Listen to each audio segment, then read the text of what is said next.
Assalamualaikum warahmatullahi wabarakatuh. Alhamdulillahirabbil alamin. Allahumma shalli ala sayyidina Muhammad wa ala ali sayyidina Muhammad. Hadirin para jamaah yang berbahagia, selamat datang ahlan wa sahlan wa marhaban bihudurikum fi Masjid Sultan Mahmud Badarudin Jaya Wikrama Palembang. Hari ini Senin 21 Oktober 2024 Masehi bersamaan dengan 17 Rabiul Akhir 1446 Hijriah. Mari bersama kita melaksanakan sholat asar secara berjamaah. Adapun selaku petugas pada hari ini, azan yang telah dikumandangkan oleh muazzin Al-Ustadz Haji Zainal Arifin dan sholat akan diimami oleh Al-Ustadz Kemas Haji Andi Syarifuddin MAD. Dilanjutkan dengan cawisan ba'da sholat nanti bersama guru kita Al-Mukarram Al-Ustadz Haji Ahmad Idris Kailani dengan pembahasan akhlak tasawuf kitab Hidayatut Thalibin. Untuk ketertiban dan kenyamanan beribadah, jamaah diharapkan untuk tidak mengaktifkan handphonenya dan barang-barang milik jamaah agar kiranya diletakkan di dekatnya masing-masing. Dan kami himbau kepada para jamaah untuk dapat mengikuti rangkaian zikir dan doa bersama imam sampai dengan selesai. Demikianlah harap dimaklumi atas perhatiannya kami pengurus Masjid Sultan Mahmud Badarudin Jaya Wikrama Palembang mengucapkan terima kasih. Semoga Allah Subhanahu wa taala menerima amal ibadah kita. Amin ya rabbal alamin. Wassalamualaikum warahmatullahi wabarakatuh. Allahu akbar, Allahu akbar.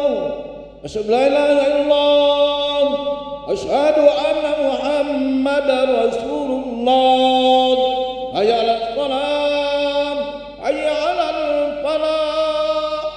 Qad qamatis salatu, qad qamatis salah.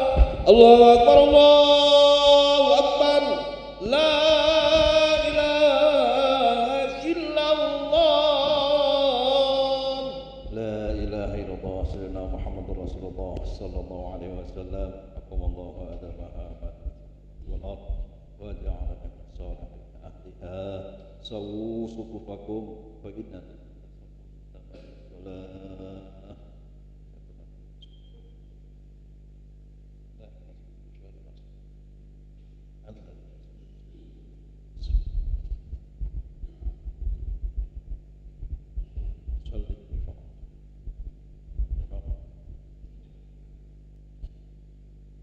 Allahu akbar.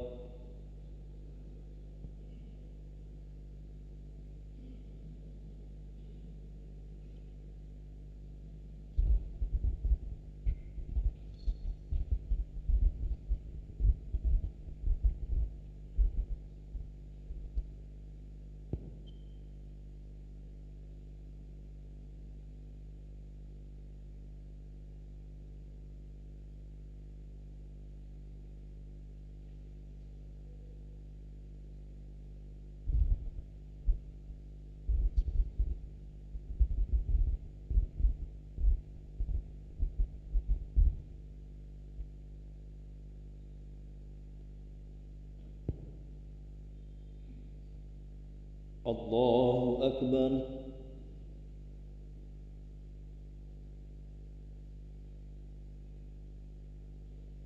Sami Allahu liman hamidah.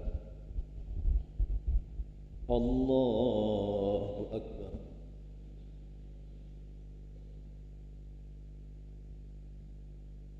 Allahu akbar.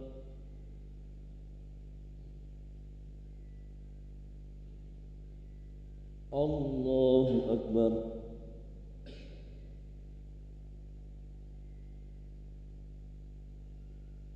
Allahu akbar.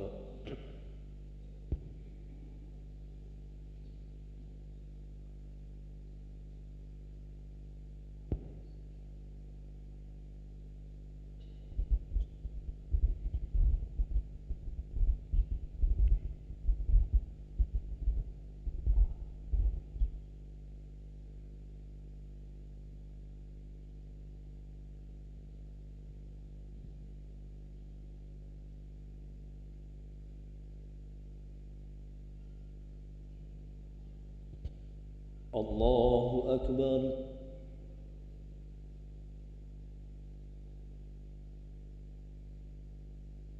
سمع الله لمن حمده. الله أكبر.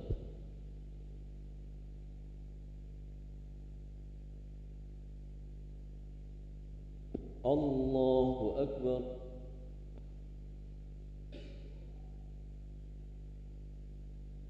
الله أكبر.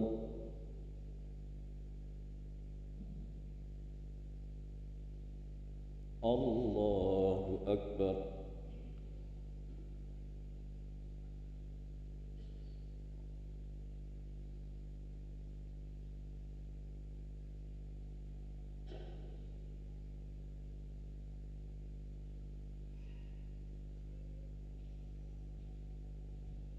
الله أكبر.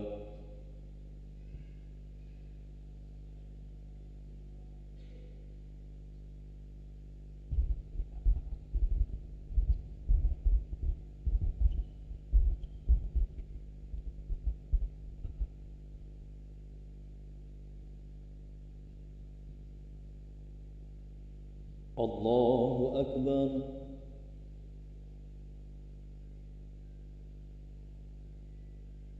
سمع الله لمن حمده. الله أكبر.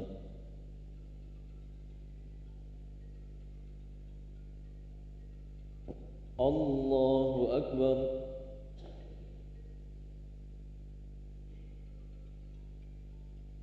الله أكبر.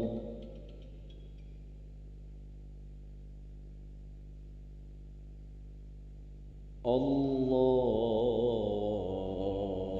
أكبر.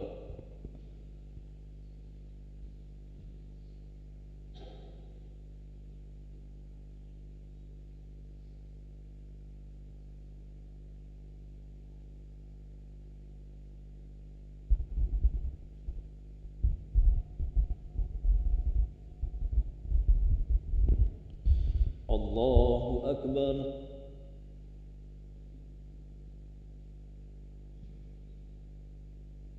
سمع الله لمن حمده. الله أكبر.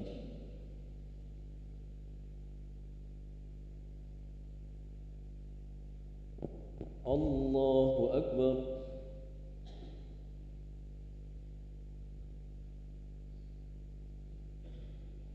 الله أكبر.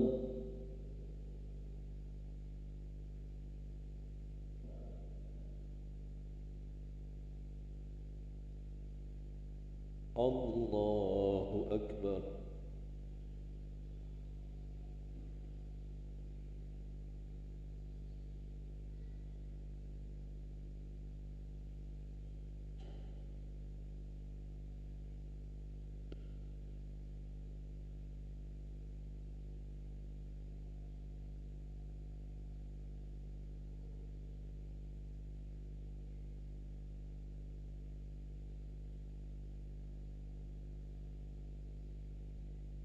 السلام عليكم ورحمة الله.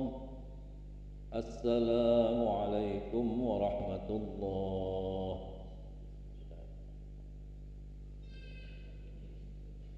أستغفر الله العظيم لا إله إلا الله. أستغفر الله العظيم لا إله إلا الله. أستغفر الله العظيم لا إله إلا الله. لا إله إلا الله وحده لا شريك له له الملك وله الحمد يحيي ويميت وعلى كل شيء قدير. لا إله إلا الله الحمد قدير. لا إله إلا الله شريك له له الملك وله الحمد يحيي ويميت وعلى كل شيء قدير. لا إله إلا الله وحده لا شريك له له الملك وله الحمد وعلى كل شيء قدير. لا إله إلا الله وحده لا شريك له له الملك وله الحمد يحيي ويميت وعلى كل شيء قدير. لا إله إلا الله وحده لا شريك له الحمد يحيي قدير. لا إله إلا الله وحده لا شريك له